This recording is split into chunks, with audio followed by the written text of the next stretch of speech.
ಬಿಜೆಪಿಯ 2 ಕ್ಷೇತ್ರವನ್ನ ಕಸಿದುಕೊಳ್ಳಲಿಕ್ಕೆ ಕಾಂಗ್ರೆಸ್ ಸಿದ್ಧತೆ ಶುರು. ವಿಪಕ್ಷ ನಾಯಕ ಆರ್ ಅಶೋಕ್ ರವಿ ಸುಬ್ರಹ್ಮಣ್ಯ ಕ್ಷೇತ್ರದಲ್ಲೇ ತಂತ್ರ.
ಬಿಜೆಪಿಯ 2 ಕ್ಷೇತ್ರವನ್ನ ಕಸಿದುಕೊಳ್ಳಲಿಕ್ಕೆ ಕಾಂಗ್ರೆಸ್ ಸಿದ್ಧತೆ ಶುರು.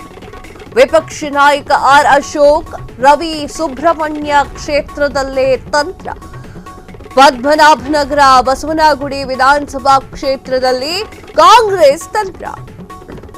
2 ಕ್ಷೇತ್ರಗಳ ಉಸ್ತುವಾರಿಯಾಗಿ ನೇಮಕಗೊಂಡಿರುವಂತಹ ಸಚಿವ ದಿನೇಶ್ ಗುಂಡೂರಾವ್ ನಿನ್ನೆ ಪದ್ಮನಾಭನಗರ ಕ್ಷೇತ್ರಕ್ಕೆ ಸಂಬಂಧಪಟ್ಟಂತೆ ಸಚಿವರ ನೇತೃತ್ವದಲ್ಲಿ ಸಭೆ. ಪದ್ಮನಾಭನಗರ ಕ್ಷೇತ್ರದ ಕಾಂಗ್ರೆಸ್ ಅಭ್ಯರ್ಥಿ ರಘುನಾಥ್ ನಾಯ್ಡು ಅವರು ಬಾಕಿ.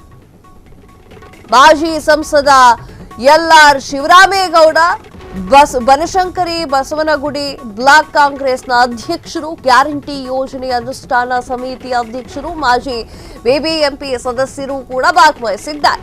2023ರ ಚುನಾವಣೆಯಲ್ಲಿ 2 ಸ್ಥಾನಕ್ಕೆ ಏರಿದ್ದಂತಹ ಕಾಂಗ್ರೆಸ್ ಮತಗಳಿಗೆ 2018ರ ಚುನಾವಣೆಯಲ್ಲಿ ಪದ್ಮನಾಭನಗರದಲ್ಲಿ ಕಾಂಗ್ರೆಸ್ನ 3ನೇ ಸ್ಥಾನದಲ್ಲಿದ್ದು 2023ರ ಚುನಾವಣೆಯಲ್ಲಿ ರಘುನಾಥ್ ನಾಯ್ಡು 2ನೇ ಸ್ಥಾನಕ್ಕೆ ಠೇವಣಿಯನ್ನ ಕಳೆದುಕೊಂಡಿದ್ದು ಜೆಡಿಎಸ್ ಆಗಿತ್ತು.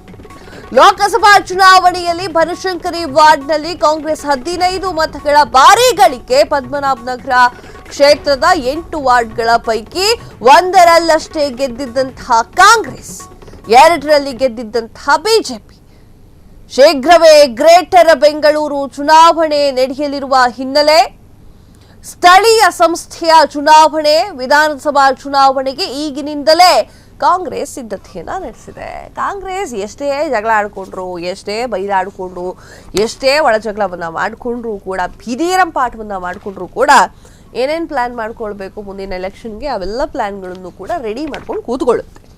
ಅದಕ್ಕೆ ಉದಾಹರಣೆ ಎನ್ನುವಂತೆ ಬಿಜೆಪಿಯ 2 ಕ್ಷೇತ್ರವನ್ನ ಕಸಿದುಕೊಳ್ಳಲಿಕ್ಕೆ ಕಾಂಗ್ರೆಸ್ ಸಿದ್ಧತೆಯನ್ನ ನಡೆಸಿರುವಂಥದ್ದು.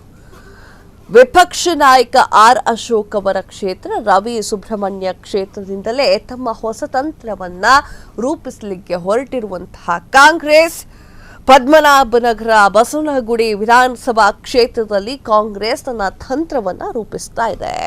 2 ಕ್ಷೇತ್ರಗಳ ಉಸ್ತುವಾರಿಯಾಗಿ ನೇಮಕಗೊಂಡಿರುವಂತಹ ಸಚಿವ ದಿನೇಶ್ ಗುಂಡೂರಾವ್ ಅವರ ಒಂದು ಅಧ್ಯಕ್ಷತೆಯಲ್ಲಿ ಸಮಕ್ಷಮದಲ್ಲಿ ಒಂದು ಸಭೆ ಕೂಡ ಮಾಡಲಾಗಿದೆ. ನಿನ್ನೆ ಪದ್ಮನಾಭನಗರದ ಕ್ಷೇತ್ರದಲ್ಲಿ ಸಂಬಂಧಪಟ್ಟಂತೆ ಸಚಿವರ ನೇತೃತ್ವದಲ್ಲಿ ಸಭೆಯನ್ನ ಮಾಡಲಾಗಿದೆ. ಪದ್ಮನಾಭ ಕ್ಷೇತ್ರದ ಕಾಂಗ್ರೆಸ್ನ ಅಭ್ಯರ್ಥಿಯಾಗಿರುವಂತಹ ರಘುನಾಥ್ ನಾಯ್ಡು ಕೂಡ ಭಾಗವಹಿಸಿದ್ದಾರೆ. ಎಲ್ಲರನ್ನೂ ಕೂಡ ಒಟ್ಟಿಗೂಡಿಸುವಂತಹ ಕೆಲಸವನ್ನ ಕಾಂಗ್ರೆಸ್ ಮಾಡ್ತಾ ಇದೆ. ಮುಂಬರುವಂತಹ ಚುನಾವಣೆಗೂ ಕೂಡ ಇದು ಹೆಲ್ಪ್ ಆಗುತ್ತೆ ಎನ್ನುವಂತಹ ದೃಷ್ಟಿಯಿಂದ ಮಾಜಿ ಸಂಸದರಾಗಿರುವಂತಹ ಎಲ್ಆರ್ ಶಿವರಾಮೇಗೌಡರು ಕೂಡ ಒಂದು ಸಭೆಯಲ್ಲಿ ಭಾಗಿಯಾಗಿರ್ತಾರೆ. ಬನಶಂಕರಿ ಬಸವನಗುಡಿ ಬ್ಲಾಕ್ ಕಾಂಗ್ರೆಸ್ನ ಅಧ್ಯಕ್ಷರು ಕೂಡ ಈ ಒಂದು ಸಭೆಯಲ್ಲಿ ಭಾಗಿಯಾಗಿರುವಂಥದ್ದು. ಗ್ಯಾರಂಟಿ ಯೋಜನೆ ಅನುಷ್ಠಾನ ಸಮಿತಿಯ ಅಧ್ಯಕ್ಷರು, ಮಾಜಿ ಬಿಬಿಎಂಪಿ ಸದಸ್ಯರೆಲ್ಲರೂ ಕೂಡ ಭಾಗಿಯಾಗಿ ಒಂದು ಒಳ್ಳೆ ಸಭೆಯನ್ನ ನಡೆಸಿರುವಂಥದ್ದು. 2023 ಚುನಾವಣೆಯಲ್ಲಿ 2 ಸ್ಥಾನಕ್ಕೆ ಏರಿದ್ದಂತಹ ಕಾಂಗ್ರೆಸ್ನ ಮತಗಳಿಕೆ 2018 ಚುನಾವಣೆಯಲ್ಲಿ ಪದ್ಮನಾಭ ನಗರ ಏನಿದೆ ಅದು ಕಾಂಗ್ರೆಸ್ 3ನೇ ಸ್ಥಾನದಲ್ಲಿತ್ತು. 2023 ಚುನಾವಣೆಯಲ್ಲಿ ರಘುನಾಥ್ ನಾಯ್ಡು 2ನೇ ಸ್ಥಾನದಲ್ಲಿದ್ರು. ಜೆಡಿಎಸ್ ಠೇವಣಿಯನ್ನ ಕಳ್ಕೊಂಡಿತ್ತು. ಲೋಕಸಭಾ ಚುನಾವಣೆಯಲ್ಲಿ ಬನಶಂಕರಿಯ ವಾರ್ಡ್ನಲ್ಲಿ ಕಾಂಗ್ರೆಸ್ 15 ಮತಗಳ ಭಾರಿ ಗಳಿಕೆಯಾಗಿತ್ತು. ಪದ್ಮನಾಭ ನಗರ ಕ್ಷೇತ್ರದಲ್ಲಿ 8 ವಾರ್ಡ್ಗಳ ಪೈಕಿ 1ರಲ್ಲಿ ಅಷ್ಟೇ ಗೆದ್ದಿದ್ದಂತಹ ಕಾಂಗ್ರೆಸ್ 7ರಲ್ಲಿ ಗೆದ್ದಿದ್ದಂತಹ ಬಿಜೆಪಿ ಏನ್ ಮಾಡ್ತಾ ಇದೆ? ಬಿಜೆಪಿಯ 2 ಕ್ಷೇತ್ರಗಳನ್ನ ಕಸಿಲಿಕ್ಕೆ ಕಾಂಗ್ರೆಸ್ ಟ್ರೈ ಮಾಡ್ತಾ ಇದೆ. ಅಲ್ಲಿ ಮುಖ್ಯವಾಗಿ ಆರ್ ಅಶೋಕ್ ಅವರ ಕ್ಷೇತ್ರನೂ ಕೂಡ ಒಂದಾಗಿದೆ. ಸ್ಥಳೀಯ ಸಂಸ್ಥೆಯ ಚುನಾವಣೆ, ವಿಧಾನಸಭಾ ಚುನಾವಣೆ ಈಗಿನಿಂದಲೇ ಕೂಡ ಕಾಂಗ್ರೆಸ್ ಸಿದ್ಧತೆಯನ್ನ ಮಾಡಿಕೊಂಡು ಬರ್ತಾ ಇರುವಂಥದ್ದು. ಗ್ರೇಟರ್ ಬೆಂಗಳೂರು ಚುನಾವಣೆ ನಡೆಯಲಿರುವಂತಹ ಹಿನ್ನೆಲೆಯಲ್ಲಿ ಕಾಂಗ್ರೆಸ್ ತನ್ನ ಪಕ್ಷದ ಒಂದಿಷ್ಟು ಸದಸ್ಯರನ್ನ ಅಥವಾ ನಾಯಕರುಗಳನ್ನ ಅಥವಾ ಏನ್ ಹೇಳ್ತಾರೆ ಅಲ್ಲಿರುವಂತಹ ಬಲಿಷ್ಠರನ್ನ ಎಲ್ಲರನ್ನೂ ಕೂಡ ಇನ್ನೂ ಸದೃಢವಾಗಿ ತಯಾರು ಮಾಡಲಿಕ್ಕೆ ಒಂದೊಂದೇ ಸಭೆ ನಡೆಸ್ತಾ ಇದೆ.